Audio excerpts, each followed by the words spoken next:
Module 3 describe ചെയ്യുന്നത് അല്ലെങ്കിൽ module 3 പറയുന്നത് മൊത്തം ഫംഗ്ഷൻസിൻ്റെ കോൺസെപ്റ്റാണ്. ഓക്കെ, ഫംഗ്ഷൻ എന്ന് പറഞ്ഞാൽ ഒരു സെറ്റ് ഓഫ് സ്റ്റേറ്റ്മെൻറ്റ്സ് ഉണ്ടാവും കോഡിൽ. ഓക്കെ, അതായത് നമ്മളൊരു ഒരു പർട്ടിക്കുലർ ടാസ്ക് ചെയ്യാൻ വേണ്ടി മാത്രം മാറ്റി വെക്കുന്നുണ്ടെങ്കിൽ, അങ്ങനൊരു സ്പെസിഫിക് ടാസ്ക് ചെയ്യാൻ വേണ്ടി മാത്രം മാറ്റി വെക്കുന്നുണ്ടെങ്കിൽ നമ്മളതിനെ ഫംഗ്ഷൻ എന്ന് വിളിക്കും. മെയിൻലി ഈ ഫംഗ്ഷൻ യൂസ് ചെയ്യുന്നത് തന്നെ റീയൂസബിലിറ്റിക്ക് വേണ്ടിയിട്ടും കോഡ് ഒന്ന് സ്ട്രക്ചർ ഓർഗനൈസ് ആവാൻ വേണ്ടിയിട്ടും മനസ്സിലാക്കാൻ എളുപ്പത്തിന് വേണ്ടിയിട്ടൊക്കെയാണ്. ഓക്കെ, അപ്പോൾ ഒരു ഫംഗ്ഷൻ എന്ന് പറഞ്ഞാൽ ഒരു കോഡിൻ്റെ ഒരു ബ്ലോക്ക് ഓഫ് കോഡാണ്, ഒരു സെറ്റ് ഓഫ് സ്റ്റേറ്റ്മെൻറ്റ്സ് ആണ്. അത് ഗ്രൂപ്പ് ചെയ്തിട്ട് ഒരു സെറ്റ് ഓഫ് സ്റ്റേറ്റ്മെന്റ് ആക്കി മാറ്റി അതിന് ഒരു പർട്ടിക്കുലർ ടാസ്ക് ചെയ്യാൻ വേണ്ടി മാത്രം അസൈൻ ചെയ്ത് വെച്ചിരിക്കുന്ന ഒരു കോൺസെപ്റ്റിനെയാണ് ഫംഗ്ഷൻ എന്ന് പറയുന്നത്.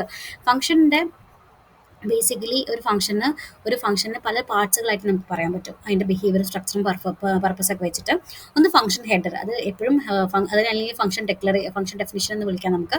ആ ഹെഡറിൽ എപ്പോഴും ഒരു ഡെഫ് കീവേഡ് ഉണ്ടാവും. ഡെഫ് എന്ന് പറഞ്ഞ കീവേഡ് വെച്ചിട്ടായിരിക്കും സ്റ്റാർട്ട് ചെയ്യുക. ഫോളോഡ് ബൈ ഒരു ഫംഗ്ഷൻ, ഒരു നെയിം ഉണ്ടാവും, പിന്നെ കുറച്ച് പാരാമീറ്റേഴ്സ്. എന്തെങ്കിലും പാരാമീറ്റർ എന്ന് പറയുമ്പോൾ ഫംഗ്ഷൻ്റെ ഉള്ളിൽ വരുന്ന വാരിയബിൾസിനെ നമ്മൾ പാരാമീറ്റേഴ്സ് എന്നാണ് വിളിക്കുക. അതായത് വാരിയബിൾസിനെ നമ്മൾ പാരാമീറ്റേഴ്സ് എന്നാണ് വിളിക്കുക. അത് പാരാന്തസിനുള്ളിൽ ഉണ്ടാവും, പിന്നെ ഒരു കോളൻ ഉണ്ടാവും. ഇതാണ് ബേസിക്കലി ഫംഗ്ഷൻ ഹെഡർ എന്ന് പറയുന്നത്. ഇനി ഫംഗ്ഷൻ നെയിം നമ്മൾ വാരിയബിൾ നെയിം പറഞ്ഞ പോലെ തന്നെ പേരുകൾ എപ്പോഴും ആൽഫബറ്റ്സ് വെച്ച് യൂസ് ചെയ്യാം, അണ്ടർസ്കോർ യൂസ് ചെയ്യാം, സ്പേസസ് പാടില്ല, ദെൻ ഡിജിറ്റ്സ് വെച്ച് സ്റ്റാർട്ട് ചെയ്യാൻ പാടില്ല, കീവേഡ്സ് ആവാൻ പാടില്ല എന്നുള്ളത് പോലെ തന്നെയാണ് പേരുകൾ വരിക. പാരാമീറ്റേഴ്സ് അല്ലെങ്കിൽ ആർഗ്യുമെന്റ്സ് വന്നത് വാരിയബിൾസ്, ഒരു പ്രോഗ്രാമിൻ്റെ ഒരു ഫംഗ്ഷൻ്റെ ഉള്ളിൽ വരുന്ന വാരിയബിൾസിനെ വിളിക്കുന്ന പേരാണ് നമ്മൾ പാരാമീറ്റേഴ്സ് എന്ന് പറയുന്നത്. അടുത്തത് കോളൻ എന്നുള്ളൊരു ഒരു ബ്ലോക്ക് ഓഫ് കോഡാണെന്ന് കാണിക്കാൻ വേണ്ടിയിട്ടാണ് കോളൻ യൂസ് ചെയ്യുന്നത്. പിന്നെ ഫംഗ്ഷൻ്റെ ബോഡി എന്ത് ചെയ്യുന്നു, എന്ത് ടാസ്ക് ചെയ്യാൻ വേണ്ടിയിട്ടാണ് നമ്മൾ ഫംഗ്ഷൻ ഡിഫൈൻ ചെയ്ത്, അതാണ് ഫംഗ്ഷൻ ബോഡി എന്ന് പറയുന്നത്. ഓക്കെ, പിന്നെ റിട്ടേൺ സ്റ്റേറ്റ്മെൻറ്റിൻ്റെ കാര്യം പറയില്ല. റിട്ടേൺ പറയുന്നത് ഒരു കീവേഡ് ആണ്, അതൊരു സ്റ്റംബിങ് സ്റ്റേറ്റ്മെൻറ്റ് ആണ്. എവിടെ നിന്നാണോ വിളിക്കുന്നത് അവിടെ നിന്ന് വർക്ക് ചെയ്യാൻ വേണ്ടിയിട്ട്. ഇനി ഒരു ഫംഗ്ഷൻ എപ്പോഴാണ് വർക്ക് ചെയ്യുന്നത്, ഇങ്ങനെ എഴുതി വെച്ചാൽ മാത്രം പോരാ, ഫംഗ്ഷൻ ഡിഫൈൻ ചെയ്ത് വെച്ചാൽ പോരാ, ഫംഗ്ഷൻ എവിടെയെങ്കിലും വിളിക്കണം. ഫംഗ്ഷൻ കോൾ എന്ന് പറഞ്ഞ ഒരു പ്രൊസീജിയറാണ്. അത് മെയിൻലി യൂസ് ചെയ്യുന്നത് ഈ ഫംഗ്ഷൻ ഡെഫിനേഷനെ ഒന്ന് വിളിക്കാൻ വേണ്ടിയിട്ടും ആ ഫംഗ്ഷനെ ഒന്ന് സ്റ്റാർട്ട് ചെയ്യാൻ, ഫംഗ്ഷൻ വർക്ക് ചെയ്യാൻ വേണ്ടിയിട്ടുമാണ് നമ്മൾ ഫംഗ്ഷൻ കോൾ യൂസ് ചെയ്യുന്നത്. ഫംഗ്ഷൻ കോൾ എങ്ങനെ എഴുതുന്നത് വെച്ചാൽ ഫംഗ്ഷൻ നെയിമും പാരാന്തസിസും മാത്രമേ ഉണ്ടാവുള്ളൂ. ചിലപ്പോൾ അതിൻ്റെ ഉള്ളിൽ പാരാമീറ്റേഴ്സ് ഉണ്ടാവും. ഇതാണ് ബേസിക് ആയിട്ടുള്ള സ്ട്രക്ചർ. ബേസിക്കലി പറയുകയാണെങ്കിൽ ഒരു ഫംഗ്ഷൻ ഡെഫിനേഷനും ഉണ്ട്, ഒരു ഫംഗ്ഷൻ കോളും ഉണ്ട്. ഓക്കെ, ജസ്റ്റ് ഞാൻ അത് കാണിച്ചു തരാം. അതായത് ഒരു ഫംഗ്ഷൻ എന്തൊക്കെയുണ്ട്, ഒരു ഫംഗ്ഷൻ ഡെഫിനേഷനും ഉണ്ട്, ഒരു ഫംഗ്ഷൻ കോളും ഉണ്ടാവും. ഓക്കെ, ഫംഗ്ഷൻ കോളാണ് ആദ്യം എക്സിക്യൂട്ട് ചെയ്യുക. It is the first one two execute. ഇതാണ് ഫസ്റ്റ് ആയിട്ട് എക്സിക്യൂട്ട് ചെയ്യുക. ഓക്കെ, അത് ഇപ്പോൾ ഞാനിപ്പോൾ ഒരു പേര് എഴുതാണ്. Okay, add. ഓക്കെ, ഇങ്ങനെ കൊടുക്കുകയാണ് എന്ന് പറഞ്ഞാൽ ആഡ് എന്ന് പറയുന്നത് ഫംഗ്ഷനാണ്. എന്തുകൊണ്ടാണെന്ന് വെച്ചാൽ ആഡ് എന്ന് പറയുന്ന ഒരു ഫംഗ്ഷൻ്റെ പേരാണ്. ബ്രാക്കറ്റ്സിൽ വരുന്നത്, ബ്രാക്കറ്റ്സിനെ റെപ്രസെൻറ്റ് ചെയ്യുന്നത് എപ്പോഴും ഒരു ഫംഗ്ഷനെ റെപ്രസെൻറ്റ് ചെയ്യാൻ വേണ്ടി. പാരാന്തസിസ് യൂസ് ചെയ്യുന്നത് എപ്പോഴും ഈ ബ്രാക്കറ്റ് യൂസ് ചെയ്യുന്നത് എപ്പോഴും ഫംഗ്ഷനെ റെപ്രസെൻറ്റ് ചെയ്യാൻ വേണ്ടിയിട്ടാണ്. ഇനി ഫംഗ്ഷൻ എങ്ങനെ ഡിഫൈൻ ചെയ്യും?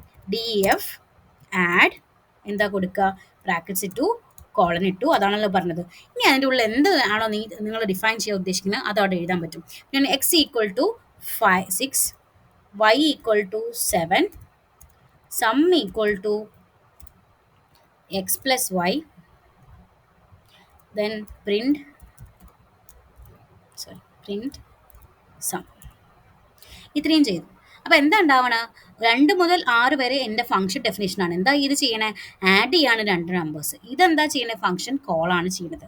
അപ്പോൾ നമുക്ക് 2 പാർട്ടുകൾ ഒരു ഫംഗ്ഷനിലുണ്ട്, ഫംഗ്ഷൻ കോളും ഫംഗ്ഷൻ ഡെഫിനേഷനും. കോൾ എന്ന് പറഞ്ഞാൽ ഈ ഫംഗ്ഷൻ സ്റ്റാർട്ട് ചെയ്യാൻ, ഈ പരിപാടി സ്റ്റാർട്ട് ചെയ്യാൻ വേണ്ടിയിട്ടും, ഈ ഫംഗ്ഷൻ ഡെഫിനേഷൻ എന്ന് പറഞ്ഞാൽ എന്തിനു വേണ്ടിയാണ് ഫംഗ്ഷൻ എഴുതിയിരിക്കണമെന്ന് പറഞ്ഞു തരാനും വേണ്ടിയിട്ടാണ്.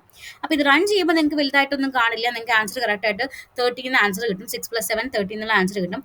ഇതെങ്ങനെ വർക്ക് ചെയ്യണമെന്നുള്ളത് ഞാൻ കോഡ് വിഷ്വലൈസർ വെച്ച് കാണിച്ചു തരാം. അതായത് ഞാനതൊന്ന് ജസ്റ്റ് മാറ്റുവാണേ, ഇതൊന്ന് മാറ്റി ജസ്റ്റ് എഴുതുവാണ് കേട്ടോ. ഇത് ഞാൻ വിഷ്വലൈസ് ചെയ്യാൻ പോവാണേ. ഓക്കെ, സ്റ്റാർട്ട് ചെയ്യാണ്. ഡെഫ് സെക്കൻഡ് ലൈൻ മുതലാണ് സ്റ്റാർട്ട് ചെയ്യുക. കാരണം എന്താ, ആദ്യം ഇത് ഞാൻ കമൻ്റ് ആണ്. ഒരു പ്രോഗ്രാമിൽ നമുക്ക് കമൻറ്റ്സ് എപ്പോഴും കൊടുക്കുന്നത് നമുക്ക് എന്ത് ചെയ്യാനാണെന്ന് റെപ്രസെൻറ്റ് ചെയ്യാൻ വേണ്ടി, അത് നമുക്ക് വേണ്ടിയിട്ടാണ്, യൂസർക്ക് വേണ്ടിയിട്ടാണ് അങ്ങനെ ഒരു സ്റ്റേറ്റ്മെൻറ്റ് ഇട്ടത്. അല്ലെങ്കിൽ ഒരു പ്രോഗ്രാമർക്ക് വേറൊരു പ്രോഗ്രാമർക്ക് അത് ഐഡിയ കൊടുക്കാൻ, ഇത് ഇന്നതാണെന്ന് കമൻറ്റ് ചെയ്യാൻ വേണ്ടിയിട്ടാണ്. ഓക്കെ, കോഡിൻ്റെ കോൺസെപ്റ്റ്സ് ക്ലിയർ ആക്കാൻ വേണ്ടിയിട്ടാണ് നമ്മൾ കമൻറ്റ്സ് യൂസ് ചെയ്യുക. അത് കമ്മീഷന് മനസ്സിലാവില്ല, മിഷൻ അതും മൈൻഡ് പോലും ചെയ്യില്ല, നമുക്ക് വേണ്ടിയിട്ടാണ് അത് എഴുതിയിരിക്കണം. സോ സെക്കൻഡ് എന്നാണ് സ്റ്റാർട്ട് ചെയ്യുക. സെക്കൻഡ് ഒരു ഡെഫ് കീവേഡ് ആയതുകൊണ്ട് നിങ്ങൾക്ക് അറിയാൻ പറ്റും, സെക്കൻഡ് നേരെ 8ാമത്തെ ലൈനിലേക്കാണ് ഓടുന്നത്. കണ്ടോ നിങ്ങൾ? അതായത് സെക്കൻഡിന്റെ കഴിഞ്ഞിട്ട് 7 ലൈൻസുകൾ എക്സിക്യൂട്ട് പോലും ചെയ്തില്ല. കാരണം എന്താ, ഡെഫിനിഷൻ എന്ന് പറഞ്ഞ സാധനം, അത് ഡെഫ് ഫംഗ്ഷൻ എന്ന് പറഞ്ഞ സാധനം വർക്ക് ചെയ്യണം എന്നുണ്ടെങ്കിൽ ആദ്യം തന്നെ വിളിച്ചിട്ടുണ്ടാവണം. സോ ആ വിളിച്ചാൽ മാത്രമേ പണിയെടുക്കുള്ളൂ. അങ്ങനെയാണ്, നമ്മളെ പോലെ തന്നെയാണ്. ചെയ്യൂ എന്ന് പറഞ്ഞാൽ മാത്രമേ ചെയ്യുള്ളൂ, അല്ലാണ്ട് കണ്ടറിഞ്ഞ് ചെയ്യണ സ്വഭാവം ഫംഗ്ഷൻ ഇല്ല. അപ്പോൾ വിളിച്ചാൽ മാത്രമാണ് പണിയെടുക്കുള്ളൂ. അപ്പൊ 8ാമത്തെ ലൈനിൽ എന്തുണ്ട്, ഫംഗ്ഷൻ കോൾ ഉണ്ട്. ഈ ഫംഗ്ഷൻ കോൾ കണ്ടപ്പോൾ നേരെ എന്ത് ചെയ്യും, ഫംഗ്ഷനെ കണ്ടപ്പോൾ വിളിച്ചപ്പോൾ പണിയെടുക്കാൻ തുടങ്ങി. 2ാമത്തെ ലൈനിൽ പോയി ആഡ് എന്ന് പറഞ്ഞ ഉള്ളിൽ കയറി. 3ാമത്തെ ലൈനിൽ എക്സിന് വാല്യൂ കൊടുത്തു. അടുത്ത ലൈനിൽ വൈക്ക് വാല്യൂ കൊടുത്തു. 5ാമത്തെ ലൈനിൽ സം ഈക്വൽ ടു എക്സ്പ്രസ് ചെയ്തു, 13 കിട്ടി. 6ാമത്തെ ലൈനിൽ സമ്പ് പ്രിന്റ് ചെയ്തു. ഓക്കെ, ആൻസർ നിങ്ങൾക്ക് 13 എന്ന് കിട്ടി. ഇങ്ങനെയാണ് ഒരു ഫംഗ്ഷൻ ഡെഫിനേഷനും ഫംഗ്ഷൻ കോളും വർക്ക് ചെയ്യുന്നത്. അപ്പോൾ വളരെ ഡിഫറെൻറ്റ് പാർട്സ് ഓഫ് ഫംഗ്ഷൻ എന്ന് ചോദിച്ചു കഴിഞ്ഞാൽ എന്തൊക്കെ നിങ്ങൾക്ക് എഴുതാം, ഫംഗ്ഷൻ കോളും ഉണ്ട്, ഫംഗ്ഷൻ ഡെഫിനേഷനും ഉണ്ട്. ഫംഗ്ഷൻ കോൾ എങ്ങനെ നിങ്ങൾക്ക് മനസ്സിലാക്കാൻ പറ്റും, ഫംഗ്ഷന്റെ പേരും ഉണ്ടാവും, ബ്രാക്കറ്റ്സും ഉണ്ടാവും, ഓക്കെ, പരാന്തസിസും ഉണ്ടാവും. ഇനി ഫംഗ്ഷൻ ഡെഫിനേഷൻ എന്തൊക്കെ ഉണ്ടാവും, ഡെഫ് എന്ന് പറഞ്ഞ കീവേഡ് ഉണ്ടാവും, ഫംഗ്ഷന്റെ നെയിം ഉണ്ടാവും, ബ്രാക്കറ്റ്സ് ഉണ്ടാവും, കോളൻ ഉണ്ടാവും, കുറച്ച് സ്റ്റേറ്റ്മെന്റ്സുകൾ ഉണ്ടാവും. ഒരു എക്സാമ്പിൾ ആയിട്ട് ഇത് പഠിച്ചു വെക്കാം. ഓക്കെ, നമുക്ക് വേറൊരു ചെറിയ ക്വസ്റ്റ്യൻ കൊണ്ട് ചെയ്താലോ. നമുക്ക് ഒരു ഏരിയ കണ്ടുപിടിക്കാം, ഒരു റെക്ടാങ്കിളിന്റെ ഏരിയ എങ്ങനെ കണ്ടുപിടിക്കാം. സോ ഞാൻ ചെറുതായിട്ടൊന്ന് പേര് മാറ്റാണ്. ഏരിയ കണ്ടുപിടിക്കാനുള്ളതായതുകൊണ്ട് ഞാൻ അതിനെ ഏരിയ റെക്റ്റ് എന്ന് എഴുതുകയാണ്. ഏരിയ റെക്റ്റ് എന്ന് പറയുമ്പോൾ റെക്ടാങ്കിളിന്റെ ഏരിയ കണ്ടുപിടിക്കുക എന്നുള്ളതാണ്. ഓക്കെ, ഇനി ഞാൻ അതിന്റെ വാല്യൂ കൊടുക്കുന്നത് എല്, കാരണം നമുക്കറിയാം ഏരിയ എന്ന് പറയുന്നത് ലെങ്ത്തിന്റെ ബ്രെഡ്ത്താണ്. എല് ഞാൻ 4.5 എന്ന് കൊടുത്തു. ഓക്കെ, ബ്രെഡ്ത്ത് ഞാൻ ബി ഈസ് ഈക്വൽ ടു 12.5 എന്ന് കൊടുത്തു. ഓക്കെ, ഇനി എനിക്ക് ഈ സം ഒന്നും വേണ്ടല്ലോ, സം അല്ലല്ലോ നമ്മുടെ ഉദ്ദേശം, എന്താണ്, ഏരിയ കണ്ടുപിടിക്കുക എന്നുള്ളതാണ്. അപ്പോൾ area is equal to L into B എന്ന് കൊടുത്തു. ഓക്കെ, എൽ ഇൻറ്റു ബി കൊടുത്തു. ഇനി പ്രിന്റ് എന്താ, എനിക്ക് ഏരിയ എന്തിൻ്റെയാന്ന് മനസ്സിലാക്കണം. അതുകൊണ്ട് തന്നെ ഏരിയ ഓഫ് റെക്റ്റാങ്കിൾ ഈസ് എന്ന് പറഞ്ഞ് ഞാൻ കോമ എന്ത് കൊടുത്തു, കോമ ഏരിയ എന്ന് പറഞ്ഞ് ഞാൻ കൊടുത്തു. ഇനി എനിക്കറിയാം ഈ ഏരിയ റെക്റ്റിന് ഞാൻ ആഡ് വെച്ച് കോൾ ചെയ്യാൻ പറ്റുമോ, പറ്റില്ല. എൻ്റെ പേര് എന്തെന്നെ കൊടുക്കണം, ഏരിയ അണ്ടർസ്കോർ റെക്റ്റ് എന്ന് പറഞ്ഞ് കൊടുത്താൽ ഇത് വർക്ക് ആവുള്ളൂ. ഞാൻ കാണിച്ചു തരാം, ഇത് ഇവിടുന്ന് കോപ്പി ചെയ്തിട്ട് ഞാൻ അവിടേക്ക് കാണിച്ചു തരാം, വിഷ്വലൈസ് ചെയ്ത് കാണിച്ചു തരാം. സോ ഞാൻ ജസ്റ്റ് ഒന്ന് മാറ്റിയിട്ട് നമ്മൾ എഴുതിയ പ്രോഗ്രാം ഒന്ന് റൺ ചെയ്യാണ് കേട്ടോ. അപ്പോൾ വിഷ്വലൈസ് ചെയ്യാണ്, സ്റ്റാർട്ട് ചെയ്യാണ്. വിഷ്വലൈസ് ചെയ്യുമ്പോൾ ആദ്യം നമ്മൾ കാണുന്നത് എങ്ങനെയാണ്, ഓക്കെ, ആദ്യം എവിടെ നിന്ന് സ്റ്റാർട്ട് ചെയ്തു, സെക്കൻഡ് ലൈനിൽ നിന്ന് സ്റ്റാർട്ട് ചെയ്തു. അത് ഒരിക്കലും വർക്ക് ചെയ്യില്ല, കാരണം എന്താ, അതിനെ കോൾ ചെയ്തിട്ടില്ല. കോൾ ചെയ്യാൻ 2ാമത്തെ ലൈനിൽ പോയി കോൾ ചെയ്തപ്പോൾ എഗെയിൻ 2ാമത്തെ ലൈനിലേക്ക് വന്നു. 3ാമത്തെ ലൈനിലേക്ക് എൽ ഈക്വൽ ടു 4.5 ആക്കി, ബി ഈക്വൽ ടു 12.5 ആക്കി.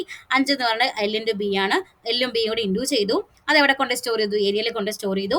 ഏരിയയുടെ വാല്യൂ റേഡിയസ് ഓഫ് റെക്ടാങ്കിൾ 56.25 എന്ന് പ്രിന്റ് ആയി വന്നു. ഇങ്ങനെയാണ് ഒരു ഫംഗ്ഷൻ വർക്ക് ചെയ്യുന്നത്. നമുക്ക് പലതരം ടൈപ്സ് ഓഫ് ഫംഗ്ഷൻ ഉണ്ട്, അത് നമുക്ക് അടുത്ത വീഡിയോയിൽ ഡിസ്കസ് ചെയ്യാം. Okay, thank you.